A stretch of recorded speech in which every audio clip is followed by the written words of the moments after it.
It's good of you to see me at such short notice." William Wickham, head of espionage and counterintelligence, shook hands with Henry Gordon, private secretary to Admiral Lord Nelson. He crossed the plush, green carpet of the office of Admiralty House and shook Gordon's hand, who smiled wryly. It had taken much shorter time than expected to gain an appointment, but, Wickham supposed, what he was to discuss with the man was hardly usual. Nor was it discreet. It appeared that Magistrate Benjamin Wigg had friends in high places and was using his influence to track down Miss Cicely Holm by any means possible, and the implications of this were starting to encroach on security. Questions were being asked which he neither needed nor wanted and had far-ranging implications. "Please sit." Gordon closed the door behind Wickham and gestured towards the mahogany chair situated on the other side of his desk. "You made it clear that national security was at stake." The man waited until Wickham had descended onto the red velvet plush before sitting himself, tall and still as if, Wickham concluded, his shoulders were being held up by strings from the ceiling. "You had better begin. My lord will need a full and frank account from your position." As the right-hand man of one of the most powerful men in the land, Gordon's outward appearance was indescribably ordinary. The epitome of discretion, the man was clearly intelligent, and probably as strategically adept as his superior. He operated in a seamless manner so that to the outside observer the mechanisms of the Admiral's day-to-day life would appear self-governing. "Indeed," replied Wickham, leaning forward and swallowing a few times. "I believe the Admiral has been privy to information regarding the daughter of Sir Holm." In all his long years as a spy never had he had to jump so many layers of hierarchy in such a short time, and Wickham had used every contact he could and had called in many favors. Gordon nodded stiffly. Not, Wickham noticed, because the man was ill at ease with the question, more that it was his manner, efficiency in action and deed with nothing wasted on the unnecessary. "I'll get straight to the point." Gordon lifted his arms and placed his elbows on his large, solid mahogany desk, its understated elegance silently trumpeting its quality. "Sir Richard Holm has his influence at Westminster and Benjamin Wigg influence at court. Should Sir Holm's daughter be amongst the crew of a naval vessel, my lord is obliged both morally and legally to command his captains to put her under wardship until such time she is returned to her father, or indeed her intended husband." Wickham found himself nodding. Clearly Gordon was aware of the scandal which had pervaded social circles. Practically half of London knew that Cicely Holm had run from her father and again from Wigg, but very little else, and stories abounded to fill the void. But that had been yesterday's news, and this had been superseded by the threat of French invasion, pushed through by both men's influence. Wickham thought back to a conversation to which he had been unofficially privy just under a week ago involving his superior, Toby Hamilton, and Benjamin Wigg himself. In his mind's eye Wickham replayed the events of that night where the slying Wigg had stamped heavily across the floor of Hamilton's office, and Wickham had seen a side to his blustering boss quickly become a stammering fool. It was he, of course, who would have been coerced into approaching Gordon with the damning evidence. "Yes," agreed Wickham, nodding in agreement. "And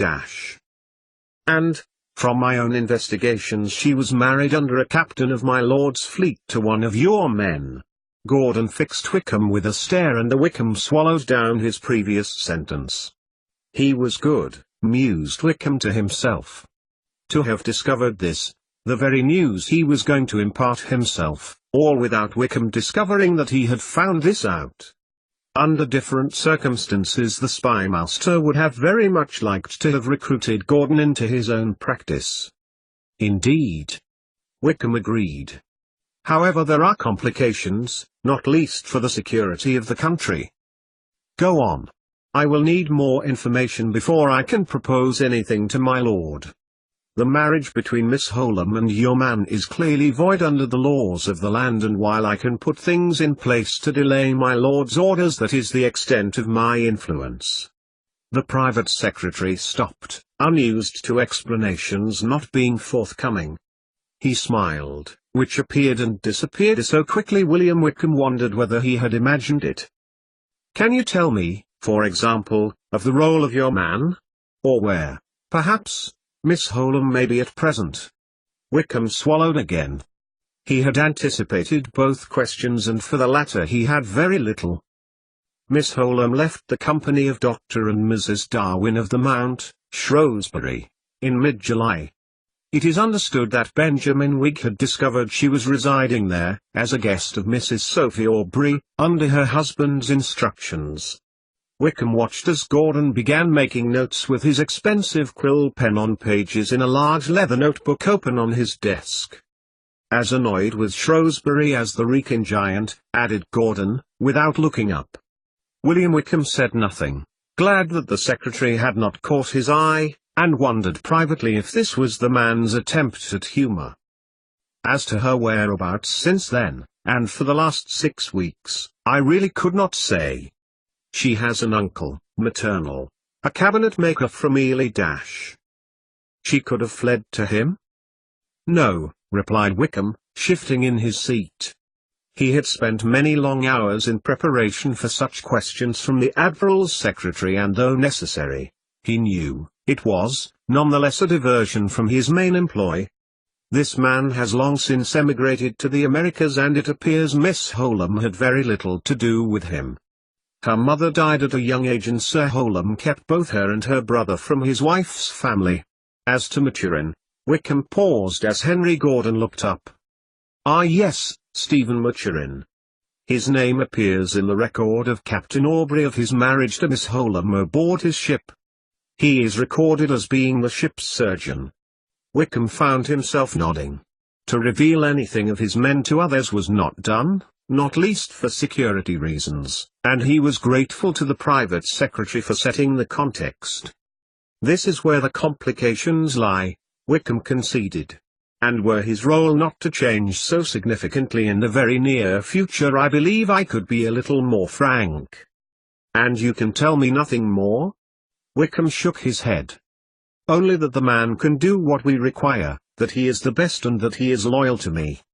Silence reigned, punctuated only by the ticking of a Cox-Long case clock in the corner of the office. Eventually Gordon put down his quill and sat back stiffly. Or, Wickham concluded, even more stiffly than usual. "I can delay my lord's orders, though the time frame is small. I can do what is necessary within the hour. But," spitting out the rebuttal sharply, Gordon clearly sensed Wickham's interjection and was determined to have the final say, and coordinator of British espionage decided it was wise not to pursue any last-minute appeals. His tone changing to mark the distinction between their ranks, Henry Gordon continued. "But that can be done. The recovery of Miss Holham to her father will be in both our interests. It is the right and proper thing. Within the week, Wickham, mark my words, every captain in the fleet will be clear that if they are colluding in offering Miss Holham passage, or indeed," the private secretary took a sharp intake of breath through his teeth, employment, will be immediately disengaged. 88,888,888. A cool autumn breeze tickled Cicely's face as she made her way with the company men from their rooms in Hanwell to the proto-basin of the Grand Union Canal. She was in London and, more than that, she had a plan. Her luck had seemed to change since she had left Shropshire and, with those other brave, desperate or foolish men, walked the long miles to the site where they were to work with the new company. Without money, or assets of the equine variety, Cicely could never have hoped to get to the capital at such a speed, but, of course, for the improvement in their lot, those men who worked from the Grand Union would, ultimately, pay a high price, that of their lives. Cicely knew this, of course. Following their arrival at the wide, flat land in which they dug a fortnight before, not less than half of those who had gone with Cicely were still alive and many more were maimed. The first time she had witnessed this, Cicely had been horrified. The men, in the same vein as for the Shropshire Union, dug out and banked up the earth on either side to create the cut. However, far from the soft, sandstone-based humus that was native to the Midlands. Here, near the capital of the country, hard chalk pervaded which could not be shifted by shovel or spade. This was, of course, the reason for explosives. However, the contrast between the treatment of the men by the canal company's management in terms of their accommodation, food and pay, which was generous, and their working conditions couldn't have been starker.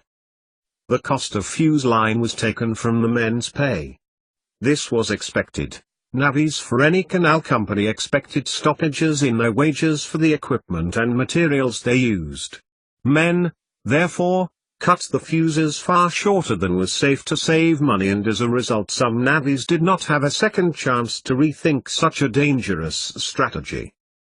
In addition, the use of copper rods to force down the explosives into hand-drilled holes into the chalk was commonplace and just as deadly as short fuse line. When the rods were removed from their holes, having been used to compact the explosives firmly, they rubbed and struck against the chalk surface, causing sparks, igniting the explosives prematurely and finishing off any man unlucky enough to have been in the vicinity. These, in short, was the main reasons why the Grand Union were always in need of navvies, and why such a boy as Cicely Maturin was pretending to be should have been in fear of their life, or at least, seeking a change of employment quickly. Barring a couple of near misses, Cicely didn't feel worried or anxious about her work for the Grand Union. Far from it. She wouldn't be with the company long, and, with a fuller belly than Cicely was used, meant she could pray that her luck would hold long enough until she could put her plan into action. It went something like this: Cicely would discover the movements of the naval ships through the local newspapers. Although a matter of national security, the publication of pamphlets was commonplace in the locality of the docks of the ships anticipated, and the demand from those who were interested in the traffic at the local docks, loved ones, debt collectors, jilted lovers. A few were always diverted to London, and Cicely could then determine if any needed crew.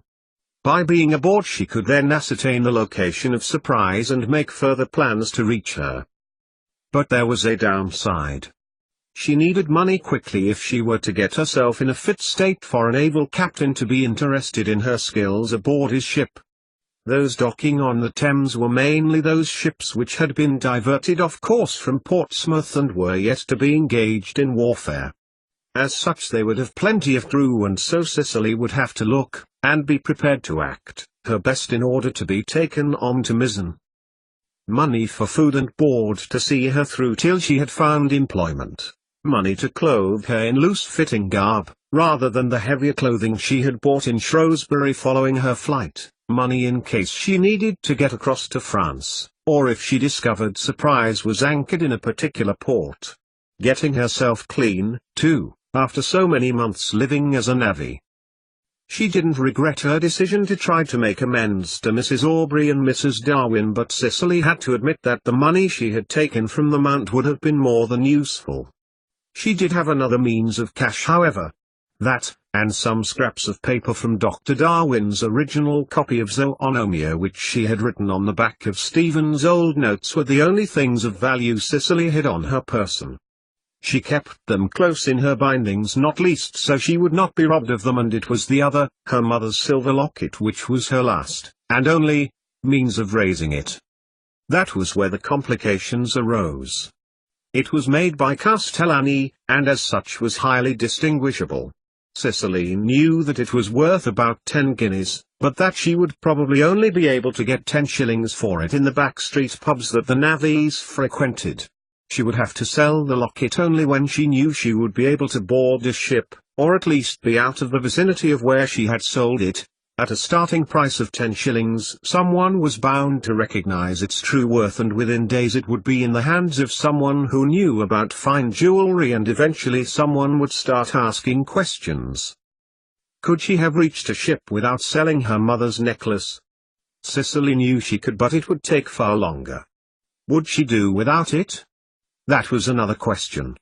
At times when she was feeling particularly low, Cicely would hold the necklace and remember. Not her mother, for she had died when Cicely was very young. She would remember how dear it had been to Edward, her dear brother. But what was true in her heart was her love for Stephen. Cicely knew she could not bring her brother back from his watery grave. Neither her mother, she reasoned. Neither, she believed, would care for her keeping the necklace if it meant she were to have an unhappy life otherwise. The wind blew again and Cicely was roused from her thoughts. Around her the navvies began to form their shift groups and she fell into line with 5 other men. They were heading for the chalk face, as they had done for the past week. Her work would finish at sundown and, with a bit of luck, Cicely would be able to look upon the necklace's engraved surface once more and remember her time aboard Surprise, of the wind in her hair, of her bear, James, who had been assigned to mirror her tasks, of Captain Aubrey, his generosity and commitment to the Navy, of being so close to her brother and of course, falling in love with the ship's surgeon. It was expensive. It was valuable. But so was her love. What use was it as a formed trinket? She could travel across the continent if necessary, she had done it before. The decision came down to the best chance of being reunited with Dr. Maturin, and being as far away from her father and wig as she could. She would be there again, Cicely knew, aboard Surprise, with her husband. Of that she was determined. 88,888,888. The Surprise had departed Geneva almost 3 weeks ago with the orders to meet with the aforenamed Acheron in Portsmouth. Here, Jack Aubrey intended to do more than just brief the captain, his former lieutenant, Tom Pullings. Indeed, Aubrey's planned to welcome Tom aboard and, if time allowed, spend time indulging in their respective stories following their departure from the South Pacific. Jack had been looking forward to meeting his equal, who he had recommended to the Admiralty to the rank of captain and whose commission had surely been granted now upon their spoils of war. However, it was upon his arrival at Portsmouth harbour that he had received further word to make only the provision necessary and to sail towards Vlissingen, in Holland, and wait further. Wait further. Aubrey had sighed when he had received that instruction. In the service you never knew how long the wait would be. It could be hours, or days, or even weeks, and there was no mention whether he was to meet with the Charlotte. At least, Jack thought, he could make the ship ready, and he had set about the crew making Surprise be in as good condition as possible. Vlissingen, he reasoned, was close to France, and he suspected the Admiralty wouldn't wish one of their own ships to linger long by Britain's enemy, but Jack suspected he would be better at ease with the whole situation if he had his friend aboard, with whom he could talk, and in whom he could confide. He could only wonder where Stephen Maturin was now and what he might be doing. And then, that morning, as they anchored in the western quay of Vlissingen harbour, mail from another frigate, the Thorn, was exchanged between bosuns and distributed. Both the officers and the seamen alike were delighted. They had been away from loved ones for such a long time, and it had disappointed them. Aubrey knew that they had not had the opportunity for at least night ashore in Portsmouth. The first was from his wife. Jack had saved the bulky letter until he had cleared his mind completely to read of the society and domestic news which his beloved Sophie always divulged to him in her exquisite hand. It had come as a shock, therefore, when the ragged appendix to the missive fell out from between the neat, crisp pages on which his wife had written. Aubrey had read it, before pacing around his cabin deep in thought. Sophie Aubrey said that she had taken Cicely with her to visit her friend Susanna Darwin, that there had been a subsequent letter from her, which she had taken the liberty to enclose for him, but she had heard nothing since. Aubrey had then turned to the other paper which Sophie had folded inside her own letter. The beautiful script depicting his wife's name looked very much like that of his ex-millet, and he unfolded it, holding it up to the light from the window before gazing past it and out into the harbour.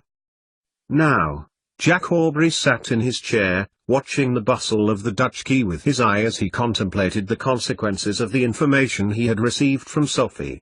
Even if he did know where Stephen was, it would be nigh on impossible to find him with this news. That was, even if he wanted to. He knew his friend's work ashore was not only secret but lengthy. He could be anywhere on the continent by now. Anywhere in the world, in fact. Aubrey watched the crew of the Thorn go about the maintenance of their vessel before reaching round to his desk and pulling out the parchment note which his former surgeon had left him. Wickham. William Wickham. Jack knew that this person, whoever he was, would be able to field an urgent message from Maturin. He, Jack, needed only to mark the message classified and it would be delivered directly to Admiralty House. What could be more important than this? Privately at least, Jack mused. Stephen and Cicely's marriage had been called into question by her father and, Jack noted, a magistrate wig. Jack looked out of the window again. His authority had been brought into question, which was always a possibility with naval marriages. He had said as much to Maturin. Where would she go? He wondered. Her brother Edward had committed suicide 2 years before. It had been his position aboard which had drawn Cicely to the Surprise in the first place. Cicely. Why did you go? Where did you go?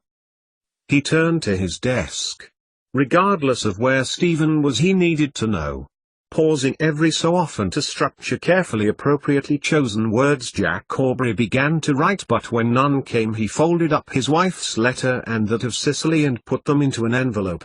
Sealing it with the crest of Surprise, Jack waited a few minutes before dipping his quill in the inkwell on his desk, then wrote Wickham, classified on the other side.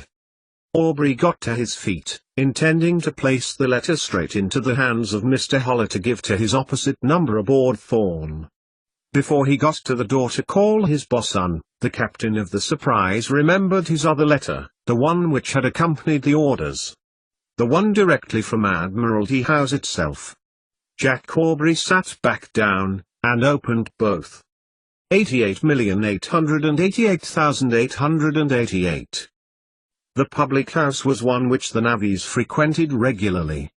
Its situation, squeezed between a butcher's shop and a bakery, made for a less disreputable locale, and Cicely had found herself accompanying the other Grand Union men as they spent their relatively copious wages on ale.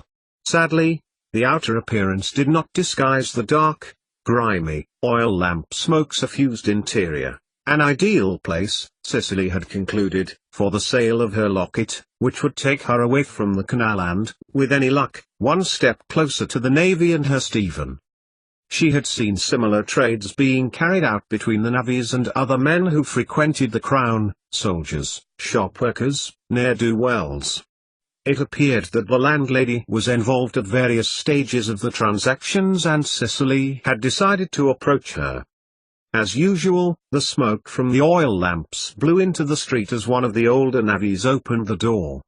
6 of them, including Cicely, stepped over the threshold and looked for a suitable area where they could all sit together, mull over their lot and drink ale and liquor. Cicely, who abhorred alcohol, compromised by drinking ale, which she made last most of the evening, and which reinforced the facade that she was a young, weak adolescent who could not tolerate anything stronger. The older navvies began to talk about the amount of chalk which had been shifted that week, and the others debated how long it would be to cut the whole length. One, a man about her own age, estimated months, but another, older, navvy proffered the figure of 1.5 years. "What's your guessin'?" Over the rim of her ale jug Cicely looked at the older of the navvies, one whose luck had clearly lasted longer than most, though only just. Peter Trigardon, a navvy from the West Country, gave her an engaging stare, and she withdrew the jug from her lips. Any excuse not to drink, Cicely thought. She began. "I don't know. Perhaps 2 years." Both Peter and the younger man, Joe Brewer, who had come with the navvies from Stourport, laughed. As the rest of the men contributed their guesses, Cicely's gaze was drawn towards the other group of men in the pub, a group of rather raggedly dressed soldiers, who were clearly enjoying their time there. A couple of other men, laborers by their dress, sat in corners, their manner far more reserved than that of the soldiers. And then there was the navvies, several drinks and a good old song, because you never knew what tomorrow might bring. "I heard the boss's plan to take us up to the north again. Trigardon. his age and experience coming to the fore as it usually did, held the group in rapt anticipation as he engaged the navvies in tales of work. Not that I wouldn't mind going, though, but I'd miss the money. This group of men, on the canal work involving explosives, were very much alike in their manner to the sailing crews she had met in her time. Perhaps, Cicely had mused on evenings in the alehouse before, it was because their work was tough and it held them together through their shared experience. As Peter Tregodon's story about his time digging Cheshire's canals began to flow, Cicely began to search out the landlady who she had seen other customers approach in order to sell their belongings. As the story reached the point where Tregodon had met the Marquis of Bridgewater himself, she crept away, and over to the bar. Other customers were being held vertical by it, some talking, some bragging. One man Cicely recognized as someone she had seen talking to the landlady before, and she was sure he had given her a watch, or something of that kind. "And what'll we do when we get to Flanders?" The shout came loudly from the tables of carousing soldiers, holding their pewter tankards aloft and making merry amongst them. The shout was loud and sharp, and Cicely nearly fell over across a man dressed in labourer's attire. Apologizing, Cicely made her way to the other side of the bar, nearer to the soldiers, nearer a door through which she had seen the landlady go 10 or so minutes before, and, glancing back to the navvies, who were clearly engrossed in the story Tregodon was still recounting, peered nervously towards it. "Waitin' for Meg?" The voice came close to her ear, and Cicely turned quickly to see a soldier, in rather shabby uniform, grinning at her. Before she could reply, he continued to leer and added, "I'm sure whatever you have to sell you'd get a better price for from me." "No thank you," Cicely said firmly, and turned away from the soldier just as Meg the landlady reappeared. She looked Cicely up and down before smiling.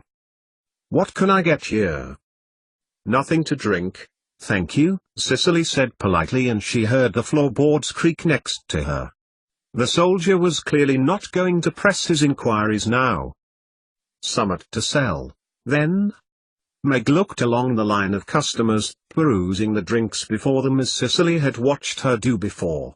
Anticipating, Cicely concluded, an empty glass, which was an opportunity for another sale. As Meg returned her glance to Cicely, she nodded hurriedly, before opening her palm. Inside sat her mother's locket, gleaming a little in the lamplight. "It was my mother's," Cicely added, answering the landlady's unspoken question. That was true enough, of course, and Meg grinned toothily. "Your mother's," she repeated. "What are you drinking?" Cicely shook her head. "Nothing, thank you." She looked back towards the table of navvies, and at her half-consumed ale.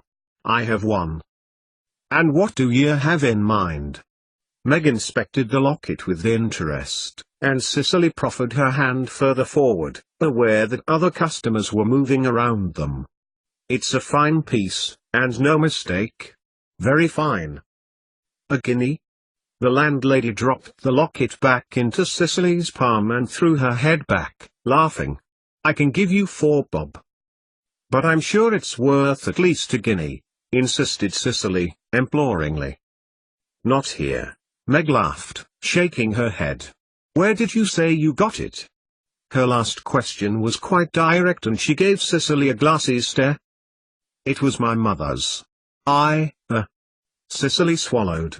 She knew the woman would probably require a convincing story to go with the value of the locket, and she added, "It's all I have of her. She died when I was very young." "What's your name, lad?" Meg's tone had softened again, and she smiled at Cicely. "Young. Robert Young." "Listen, Robert," Meg continued, taking the locket back out of her hand. "I can give you something for it, but not as much as a guinea, even if it was dear to you dash. Whatever she offers, I'll give you 2 bob more." The soldier who had waylaid her as she had waited for Meg just before leaned between them and made a grab for the locket. Cicely withdrew her hand quickly and shot a look at him and then past him, towards where the navvies had been, sitting. None of the half-dozen who she had accompanied to the alehouse were there. "I was going to say 5 bob," said Meg, her tone firm. "And I can give it to you now." 5 shillings.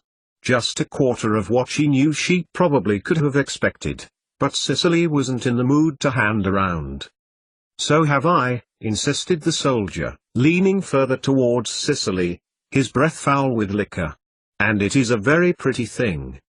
Cicely took a step back as the soldier lunged towards her and she trod heavily on someone else. "Oi, you!" Meg shouted at the soldier. "The lad wanted to sell to me." But Cicely wasn't listening now and she pushed past the other soldier who she had just trodden on. "Robert!" yelled the landlady as Cicely began to head towards the door. "Come here. We ain't finished yet." Cicely could feel her heart in her mouth now as she flung the alehouse door almost off its hinges, the cold September air hitting her face as her feet met the uneven pavement. She could hear quickening footsteps behind her and, resisting the urge to look behind her, Cicely headed in the direction of the canal.